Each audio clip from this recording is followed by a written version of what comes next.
An emotional day in court for loved ones of a 17-year-old high school graduate as her killer was handed down a life sentence. Alysha Johnson was shot and killed in North Charlotte back in 2019. Well, today, nearly 6 years later, WBTV's Jason Puckett was there as her family came face to face with the man responsible. Well, that courtroom was tense, emotional, and had even heightened security in there today as Alysha's friends and family waited to hear what the sentence would be for Juan Zamora, the man who pleaded guilty just earlier this week to killing Alysha Johnson back in 2019. Inside the courtroom at the Mecklenburg County Courthouse, now 23-year-old Juan Zamora was sentenced to life in prison without the possibility of parole. It was what we needed. We feel like justice was served. It's very hard because we know that it won't bring her back, but it was much closure for us.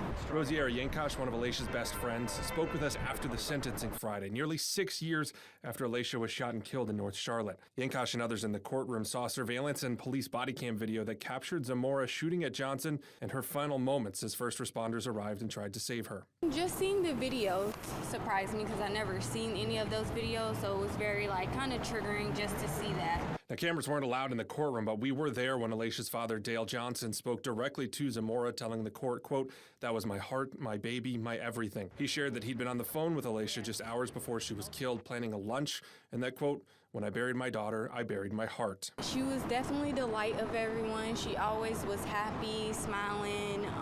She was just our light, and it definitely hurts to have to relive something that we, are healing from every day. Zamora also chose to speak, apologizing to Johnson's family and saying he was on drugs and didn't intend to kill her. He said that he has a picture of her in his jail cell and that he talks to her and has dreams she forgives him. But the prosecution also showed evidence and transcripts from the jail where they say Zamora mentioned recent gang involvement and crimes. Ultimately, Judge Craig Collins says he didn't believe Zamora had shown enough signs of reform in the last 6 years and sentenced him to life in prison without the possibility of parole. Remember my sister, Alysha Johnson. We loved her, and we got our justice today. And, long live Alysha forever.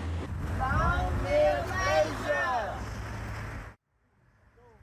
Now, while police and prosecutors say Zamora was the one who actually killed Johnson, he was not alone on that day. A co-defendant, Andy Garcia, was previously convicted for his role in her death. A third juvenile co-defendant had charges against them dropped. For now, here in the newsroom, Jason Puckett, WBTV, on your side.